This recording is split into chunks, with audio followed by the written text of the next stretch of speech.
Halo semuanya, selamat datang kembali di channel Cerita Film. Di video kali ini, saya akan menceritakan sebuah film survival menyedihkan berjudul Nowhere yang rilis pada tahun 2023. Film ini mengisahkan seorang ibu hamil yang terdampar di dalam kontainer di tengah laut dalam upaya keluar dari negaranya yang rezim. Berhasilkah seorang ibu hamil itu selamat dari kejamnya dunia ini? Daripada penasaran, mari kita simak kisah selengkapnya.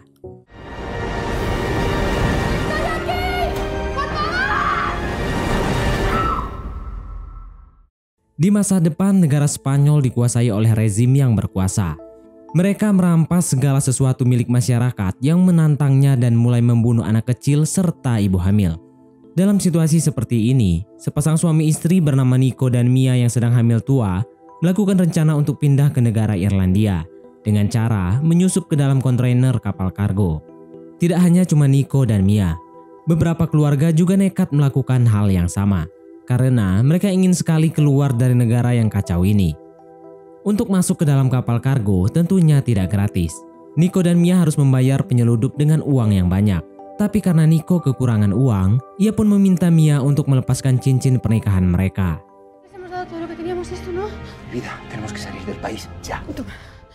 Keduanya lalu dimasukkan ke dalam kontainer bersama para warga dan ibu hamil lainnya. Nico kemudian mengharapkan kalau bayinya perempuan dan akan diberikan nama Noah. Namun sebaliknya, Mia malah ingin anak laki-laki supaya besar nanti anaknya bisa menjadi tukang cilok. Setelah menunggu semalaman di dalam kontainer, mereka tiba-tiba dikejutkan dengan para penyeludup yang membawa banyak orang yang juga ingin pergi meninggalkan negara ini.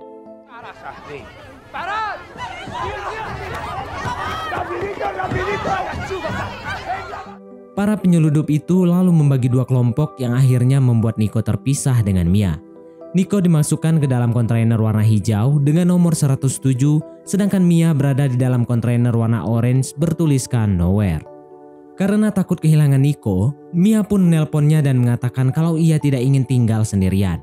Namun sebagai seorang suami, Nico tetap menenangkan Mia dan mengatakan bahwa semua ini akan berjalan lancar.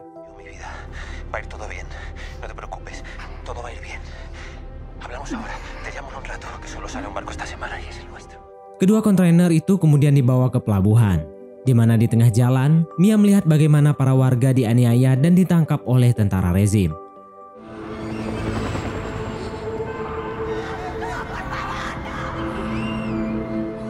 Sesampainya di pelabuhan, mereka harus melewati pos pemeriksaan yang dijaga oleh tentara rezim berpakaian merah hitam.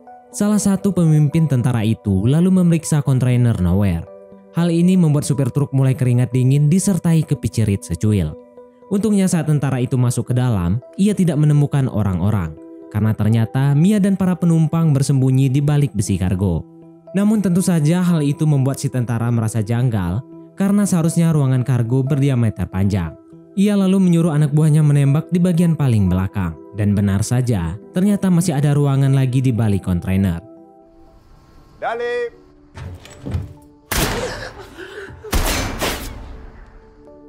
Tentara kemudian menawari mereka untuk keluar. Jika tidak, maka mereka akan membunuh semuanya.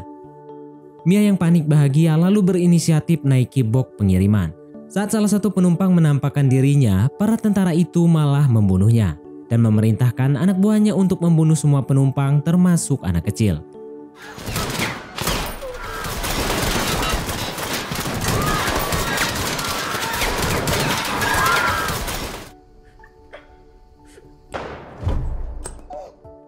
Sementara itu, Mia terbebas dari maut karena bersembunyi di atas box pengiriman dan menjadi satu-satunya penumpang yang selamat.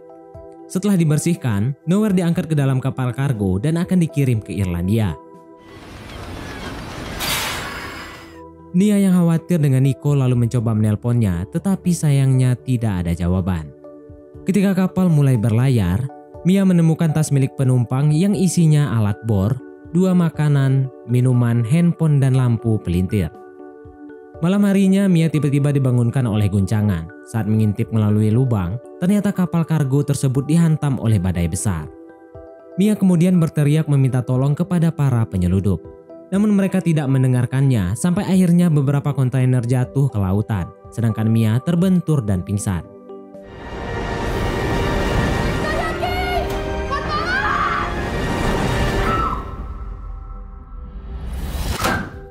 Saat tersadar, Mia mendapati dirinya sudah tergenang air. Ternyata kontainer yang ia tumpangi berada di tengah laut bersama kontainer lainnya. Tidak cuma itu, LCD HP Mia juga retak akibat terbentur yang mengakibatkan ia tidak bisa mengakses pola PIN-nya. Mia kemudian mengambil handphone bekas milik penumpang lainnya. Tetapi sayangnya handphone itu memiliki PIN yang tentu saja Mia tidak mengerti apa kode PIN-nya. Di saat itu juga, Mia melihat air mulai masuk melalui lubang kecil bekas tembakan. Ia pun bergegas membuka box pengiriman untuk mencari alat yang bisa menambah lubang tersebut. Tapi yang Mia temukan hanyalah Tupperware, hoodie, handset, dan TV LCD.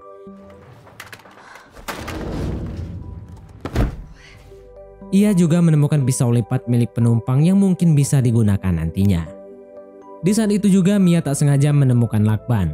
Ia pun segera menempelkan lakban itu ke lubang sehingga air tidak bisa masuk meskipun bersifat sementara. Ketika Mia menemukan buku catatan keluarganya, tiba-tiba ia mendengarkan suara jeritan. Suara jeritan itu ternyata berasal dari kontainer hijau 107 yang mulai tenggelam. Menyadari Nico ada di dalamnya, Mia pun mencoba berteriak dan mengganti telepon penumpang dengan kartu SIM-nya. Namun saat ditelepon, Nico tidak mengangkatnya sampai akhirnya kontainer itu tenggelam bersama orang-orang di dalamnya.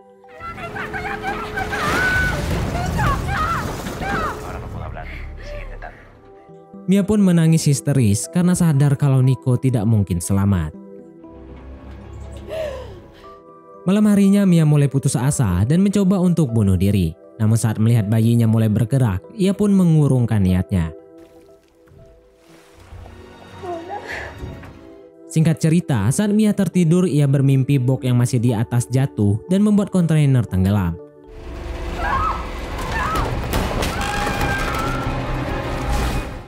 Setelah terbangun, Mia langsung menjatuhkan box tersebut untuk menjauhkan kejadian seperti di mimpinya. Dan saat dibuka, ternyata isinya cuma Tupperware yang membuat Mia kesal karena berharap isinya makanan. Meskipun begitu, Mia tak putus asa. Ia mengambil karet dari tutup Tupperware dan menyumpal ke lubang sehingga air tidak masuk ke dalamnya. Setelah itu, ia mengambil selang dari box TV LCD dan mulai menguras airnya yang mulai naik.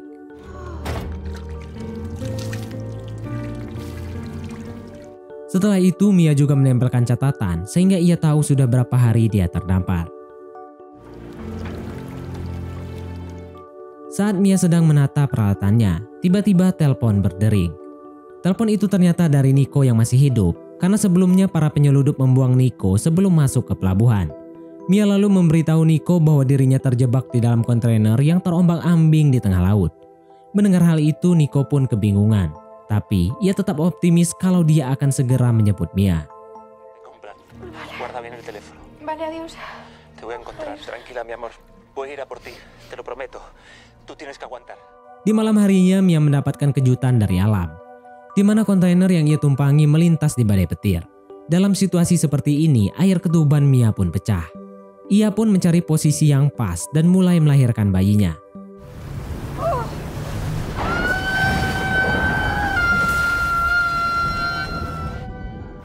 Setelah ngeden-ngeden, Mia akhirnya berhasil melahirkan bayinya yang berjenis kelamin perempuan. Awalnya si bayi tidak bernapas, tetapi setelah dipuk-puk oleh Mia, si bayi akhirnya bisa bernapas dan mulai menangis.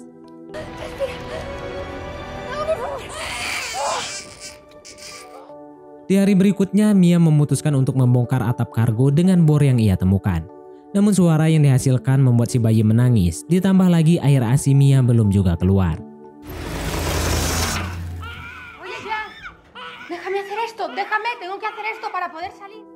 Mia kemudian terus mengebor sampai akhirnya baterai bor itu pun habis. Mia juga dibuat kesal dengan HP Android-nya yang sekali lagi tidak bisa mengakses pola. Dan di saat itu juga, Mia melihat pisau lipat memiliki gergaji. Ia pun menggunakan pisau itu untuk menggergaji atap kargo. Namun cara itu tentu saja sangat menguras tenaga, ditambah lagi persediaan pangan Mia sudah habis. Malam harinya Mia benar-benar merasakan lapar yang sangat lapar. Ia lalu mencari ari-ari bayinya dan terpaksa memakannya untuk mengisi tenaga.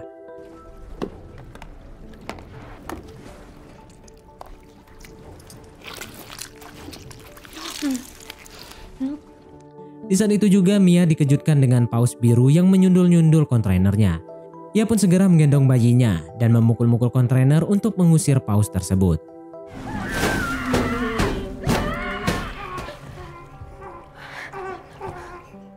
Di hari berikutnya, Mia kembali menggergaji atap dengan pisau lipat. Namun di tengah itu, tiba-tiba pisaunya patah. Hal ini pun membuat Mia putus asa. Ia lalu duduk lemas di belakang box, di mana di dalam posisi seperti ini, Mia berhalusinasi melihat putri pertamanya bernama Uma yang telah dibunuh oleh tentara.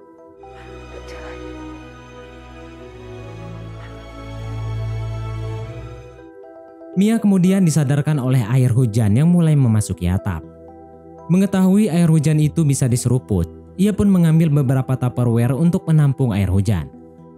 Ketika Mia membuka kotak kaleng makanan, ia mendapatkan ide cemerlang, di mana ia nekat menarik atap yang ia lubangi dengan tali dan akhirnya berhasil membuat atap itu terbuka lebar.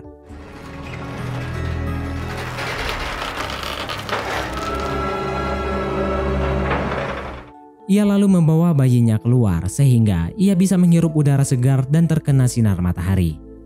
Saat Mia mengganti popok bayinya, ia tak sengaja menemukan kalau kotoran anaknya yang dibuang ke laut memancing kedatangan ikan. Tanpa pikir panjang, Mia pun membuat tombak ala kadarnya dan mulai melemparkannya ke arah ikan-ikan. Namun usahanya itu sia-sia karena ikan-ikan di sana jago ngegocek. Di malam harinya, Mia kemudian membuat jaring dari kabel-kabel TV. Setelah jaring jadi, ia langsung menggunakannya untuk memancing ikan. Dan ternyata cara ini berhasil.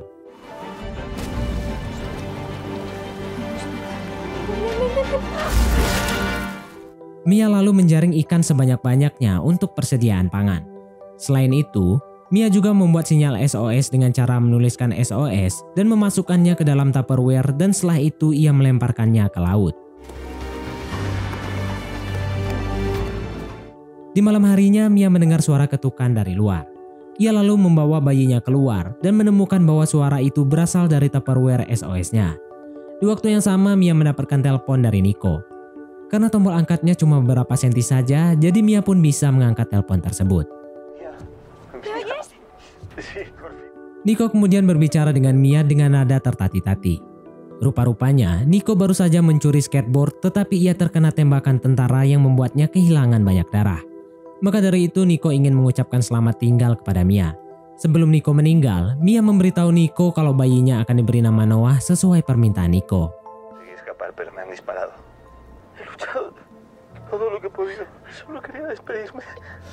¿Me oyes? ¿Cómo? Ha nacido, está aquí conmigo. Mi amor se llama Noah.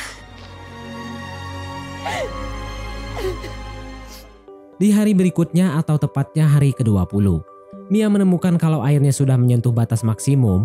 Ia lalu mulai membuat rakit untuk berjaga-jaga bila kontainer tenggelam. Ketika sedang membuat rakit, tiba-tiba satu burung camar pun datang.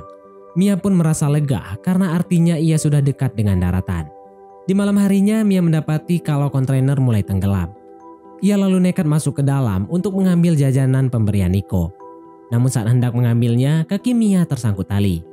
Sedangkan Noah yang berada di atas rakit mulai tersapu ombak. Saat kontainer tersebut tenggelam, Mia segera memotong talinya dan segera kembali ke permukaan. Akan tetapi sayangnya Mia kehilangan Noah.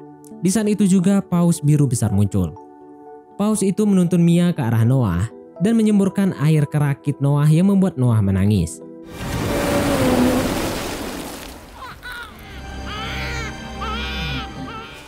Mia lalu mendekati putrinya tetapi ia tidak bisa naik karena rakitnya terlalu kecil. Yang bisa Mia lakukan hanyalah berpegangan ke rakit tersebut dan mengikatkan dirinya dengan rakit. Di pagi harinya, Mia mulai kelelahan dan kedinginan. Sebelum jatuh pingsan, ia sengaja membuang sisa-sisa ikan ke laut agar burung camar mendekati rakitnya. Sementara itu tak jauh dari rakit Noah berada, sepasang nelayan dan anaknya terlihat sedang menjaring ikan dengan santuy. Istri nelayan itu lalu tak sengaja melihat sebuah rakit yang dikelilingi oleh banyak burung camar. Tanpa berpikir panjang, mereka pun mendekati rakit tersebut. Dan saat diangkat, ternyata isinya bayi Noah. Sedangkan Mia hilang entah kemana, dan kemungkinan besar Mia sudah tenggelam ke dasar laut. Ketika kedua pasutri itu memeriksa rakit Noah, mereka menemukan tali kabel yang menjulang ke laut. Dan saat diangkat ternyata tali itu berujung pada Mia yang sudah tak sadarkan diri. Keduanya pun langsung melakukan pertolongan pertama sampai akhirnya Mia berhasil diselamatkan.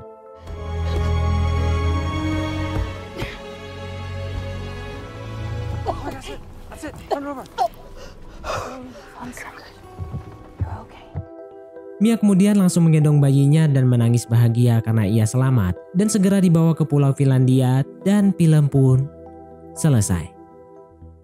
Mungkin sampai di sini saja teman-teman untuk alur cerita film kita kali ini. Terima kasih buat teman-teman yang telah mengikuti alur cerita film ini sampai dengan selesai.